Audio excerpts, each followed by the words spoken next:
নলবাৰীত কোনো বাংলাদেশী মিয়া শ্ৰমিক আদি থাকিব নোৱাৰিব। কোনো ব্যৱসায়ী নিৰ্মাণ কাৰ্য আদি কৰিব নোৱাৰিব বাংলাদেশী মিয়াই।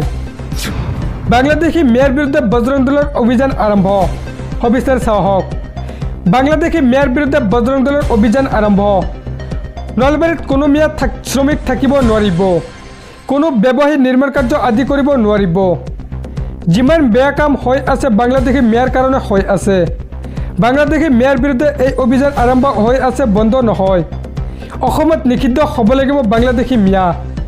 বজাৰৰ পৰা আৰম্ভ কৰি আজি সকলোতে বাংলাদেশী মিয়াই দখল কৰিছে। গতিকে অসমত খিলঞ্জীয়া স্বাৰ্থত নিষিদ্ধ হ'ব লাগিব বাংলাদেশী মিয়া। এই মন্তব্য একাংশ বজৰং দলৰ। পৰৱৰ্তী খবৰ। নতুন বছৰত বনভোজকাৰীলৈ আহি গ'ল প্ৰশাসনৰ কেইবাটাও নিৰ্দেশনা। মানিব লাগিব 11 টকাৰ নিয়ম।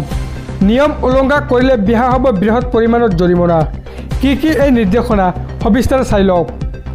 বনভোজকাৰীলৈ আহি গ'ল নিৰ্দেশনা। মানিব লাগিব 11 টকাৰ নিয়ম।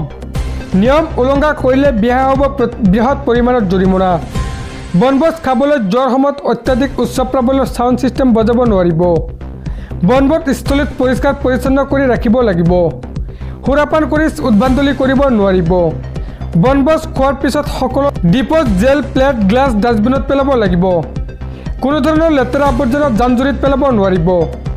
চালক হিন্দীমানে সুৰাপান কৰি বাহন চলাব নোৱাৰিব। বাইক আৰোহীয়েও বনভোজ খাবলৈ যোৱাৰ সময়ত মানিব লাগিব বিশেষ নীতি নিৰ্দেশনা। আনন্দৰ নামত বিপদ চপাই নল'ব একাংশ লোকে। প্ৰশাসনে কৰিছে এই অনুৰোধ জাৰি। পৰৱৰ্তী খবৰ। বিজেপিৰ প্ৰাৰ্থীৰ তালিকাত চকু থাকিব RSSৰ। RSS সংঘৰ সন্মতি নহ'লে 2026ত নাপাব প্ৰাৰ্থিত্ব। বিহাৰৰ নিৰ্বাচনৰ পিছতে অসমক লৈ RSSৰ তৎপৰতা। কাক দিয়া হ'ব টিকট, কোনে হ'ব বঞ্চিত? সবিস্তাৰ চাওক। বিহাৰৰ নিৰ্বাচনৰ পিছতে অসমক লৈ RSSৰ তৎপৰতা। BTCৰ নিৰ্বাচনৰ ফলাফলত অসন্তুষ্টি RSS সংঘৰ। সেইবাবে বাজপেয়ী ভৱনক বিশ্বাসত ল'ব পৰা নাই RSSে। অসমৰ নিৰ্বাচনক সহজভাৱে ল'ব বিচৰা নাই নাগপুৰে। অসমৰ বাবে বিশেষ ট্ৰেজেডি লৈছে ৰাষ্ট্ৰীয় স্বয়ং সেৱক সংঘই। বিজেপিৰ প্ৰাৰ্থীৰ তালিকাত চকু থাকিব RSSৰ। RSS সংঘৰ সন্মতি নহ'লে 2026ত নাপাব প্ৰাৰ্থিত্ব। বিহাৰৰ নিৰ্বাচনৰ পিছতে অসমক লৈ এতিয়া RSSৰ তৎপৰতা। পৰৱৰ্তী খবৰ। দমে দমে ৰাস্তাত পৰি আছে খমখমীয়া টকাৰ বান্ডিল। টকা গণি তৎপোৱা নাই স্থানীয় ৰাইজে। কিন্তু কোনে দলিয়াই থৈ গ'ল টকাৰ বান্ডিল, তাক লৈ স্থানীয় ৰাইজৰ সোৱাদোৱা। সবিস্তাৰে চাওক। দমে দমে ৰাস্তাত পৰি আছে খমখমীয়া টকাৰ নোট। কোনে দলিয়াই থৈ গ'ল টকাৰ বান্ডিল। ৰাস্তাৰে যিয়ে গৈছে সিয়ে তুলি লৈছে টকাৰ বান্ডিল। টকা গণি তৎপোৱা নাই স্থানীয় ৰাইজে। ক'ৰ পৰা কেনেকৈ আহিল টকাৰ বান্ডিল? শ্ৰীভূমিৰ ফকীৰ বজাৰ পথত উদ্ধাৰ হৈছে 50 টকীয়া নকল নোট। পথত উদ্ধাৰ হোৱা 50 টকীয়া নোটসমূহক লৈ এতিয়া সৃষ্টি হৈছে চাঞ্চল্যৰ। পৰৱৰ্তী খবৰ। ভাৰতবাসীলৈ দুখ খবৰ। অধিক নিম্নগামী হ'ল ভাৰতীয় টকা। এতিয়াৰ পৰা $1 বিপৰীতে ভাৰতীয় টকা হ'ব 90 টকা 18 পইচা। ভাৰতীয় অৰ্থব্যৱস্থাৰ বাবে আটাইতকৈ বেয়া খবৰ এয়া। টেৰিফ আৰু ভাৰতৰ আমেৰিকাৰ বাণিজ্য চুক্তি বিলম্ব হোৱাৰ ফলত হ্ৰাস পাইছে টকাৰ মূল্য। সবিস্তাৰে চাই লওক। দুখ খবৰ। অধিক নিম্নগামী হ'ল ভাৰতীয় টকা। এতিয়াৰ পৰা $1 আমাৰ ভাৰতীয় টকা হ'ব 90 টকা 18 পইচা। ভাৰতীয় টকাৰ ডলাৰৰ তুলনাত স্পৰ্শ কৰিলে সৰ্বনিম্ন স্তৰ।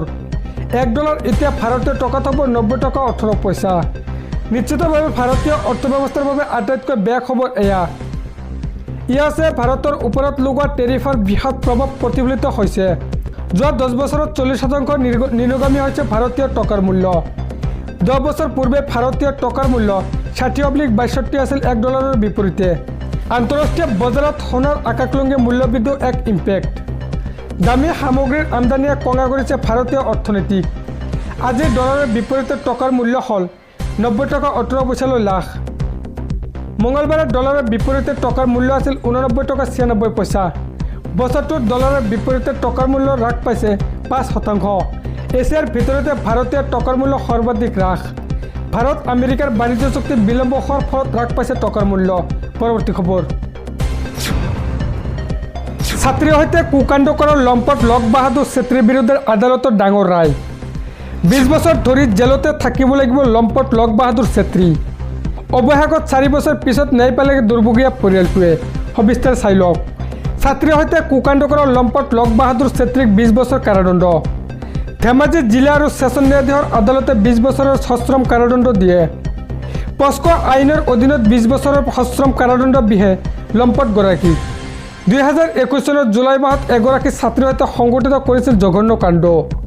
20 বছৰ কাৰাদণ্ডৰ লগতে 20,000 টকা জৰিমনা কৰে। ধেমাজি জিলা আৰু ছেছন ন্যায়াধীশ কল্যাণজিৎ শইকীয়াৰ আদালতে প্ৰদান কৰে এই ঐতিহাসিক ৰায়।